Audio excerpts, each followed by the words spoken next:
오늘 8월 4일입니다. 목요일입니다. 새벽 예배 나오신 우리 성도님들을 환영합니다. 우리 말씀 나누기 전에 공동기도 제목으로 기도하는 시간 갖도록 하겠습니다. 홍석화 집사의 암을 치료해 주십시오. 배옥진 집사의 뇌졸중을 치료해 주십시오. 언어가 회복되고 오른쪽 팔다리에 힘이 생겨나도록 해주십시오. 광한나 집사의 허리를 치료해 주십시오. 권하자 집사가 다시 걷도록 해주십시오. 이승학 성도의 뇌종양 치료가 잘 되게 해 주십시오. 권현민 형제를 치료해 주십시오. 김에브라임 형제가 신장 이식을 속히 받도록 해주십시오. 김시희 집사의 뇌종양 치료가 잘 되게 해주십시오. 우한 폐렴으로부터 우리를 지켜주십시오. 예수님의 이름으로 기도합니다. 아멘. 아멘. 오늘 본문의 말씀은 창세기 2장 4절에서 17절까지 말씀입니다. 어제 말씀에 이어서 사람이 어떻게 만들어졌는지, 어제 사람은 하나님의 형상으로 만들어졌다고 말씀드렸습니다. 오늘 본문의 말씀이 그 하나님의 형상으로 만들어졌다는 말의 의미가 무엇인지, 또 사람이 어떻게 복을 누리며 살 수 있는지에 대한 말씀이 기록되어져 있습니다. 자, 오늘 본문에 보시면 하나님이 사람을 다시 만드십니다. 1장에서도 하나님이 사람을 만드신 그 장면이 나오죠. 그런데 오늘 2장에서도 하나님께서 사람을 만드시는 장면이 기록되어져 있습니다. 자, 7절을 보시면요. 하나님께서 땅의 흙으로 사람을 지으시는데, 땅의 흙으로 사람을 지으신 다음에 생기를 코에 불어넣으시니 사람이 생명이 됨이라, 이렇게 기록되어 있습니다. 여러분, 이제 사람들이 이 말씀을 읽으면서 오해하는 것 중에 하나가, 흙으로 사람을 지었다, 그러니까 이제 흙으로 처음에 사람을 빚어놓고 그 다음에 생기를 후 하고 불어넣으시니 살아있는 존재가 되었다라고 많은 분들이 생각하시는 것입니다. 여러분, 그런데 하나님께서 지으셨다라는 말이 있지 않습니까? 흙으로 하나님이 사람을 지으셨다. 지으셨다는 말은 완전하게 만들었다는 말입니다. 그러니까 흙으로 사람을 지으신 다음에 사람이 요즘처럼 말하고 행동하고를 다 할 수 있게 된 것입니다. 자, 그런데 거기에 하나님이 한 가지를 더 하십니다. 다른 동물보다 하나님이 한 가지를 더 하시는데, 그게 바로 생기를 불어넣으셔서 생명이 되게 하시는 것입니다. 생기라는 것은 성령을 말하는 것이고요, 생명이라는 것은 살아있는 존재가 되었다고 말합니다. 여러분, 하나님께서 아담에게 아담아, 너 이거 먹으면 죽는다, 이 선악과를 먹지 마라, 이렇게 말씀하시죠. 선악과 먹으면 죽는다 그러세요. 근데 선악과를 먹고도 죽지 않으세요. 사람이 죽지 않습니다. 그 다음에 에베소서에 보면 죽었던 우리를 살리셨다, 이런 말이 있습니다.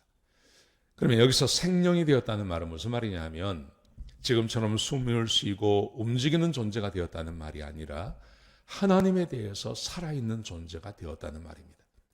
성령을 부어주시니 하나님을 알고 하나님의 말씀에 순종할 수 있는 그런 존재가 되었다는 것입니다.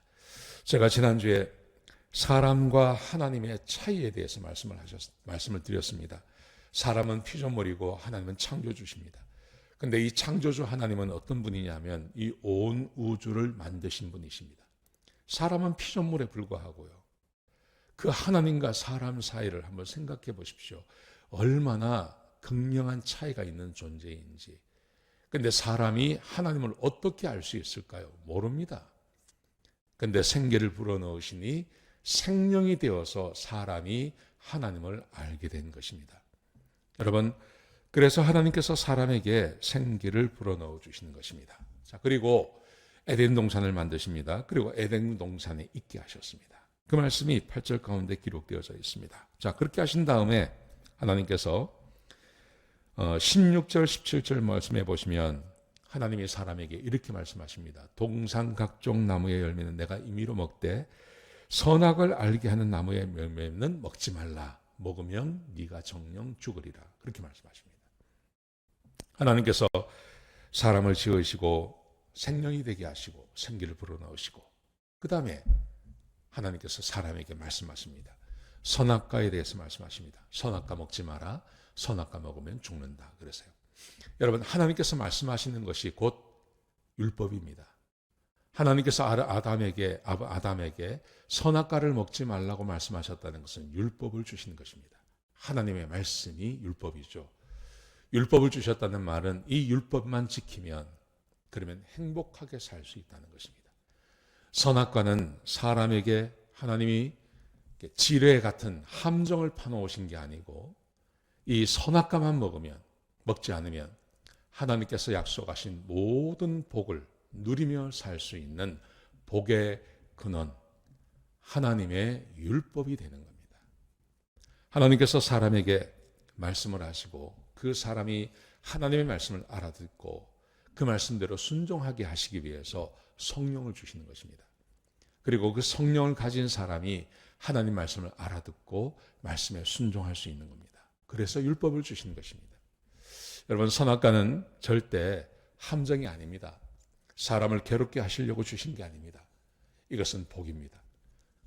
만약에 선악과가 없었으면 하나님께서 약속하신 그 복을 사람이 어떻게 누리죠? 자기가 해야 되죠. 생육하고 번성하고 땅에 충만하고 땅을 정복하고 땅을 다스리는 것을 자기 능력으로 다 해야 되는 겁니다. 그런데 하나님께서 율법을 주십니다. 그 율법은 하나님의 율법만 지키면 사람이 하나님의 약속을 다 받으며 복되게 살 수 있다는 말의 의미인 것입니다. 그 율법을 주시고 율법을 지킬 수 있는 능력까지도 주신 것입니다. 그게 생기, 성령을 주셔서 생명이 되게 하시는 것입니다. 사랑하시는 성도 여러분, 우리도 지금 마찬가지입니다. 우리도 예수 믿고 구원받고 성령님이 우리와 함께 하십니다. 그리고 우리에게 하나님의 말씀, 새 계명을 주셨습니다. 그 새 계명을 지키면 내가 너희를 축복하시겠다고 예수님께서 약속해 주신 것입니다. 이 말씀 꼭 기억하셔서 하나님의 복을 누리며 하나님의 복을 받으며 사시는 저와 여러분 되시길 주의 이름으로 축복합니다. 기도하시겠습니다. 아버지 하나님, 귀한 말씀 주셔서 감사합니다.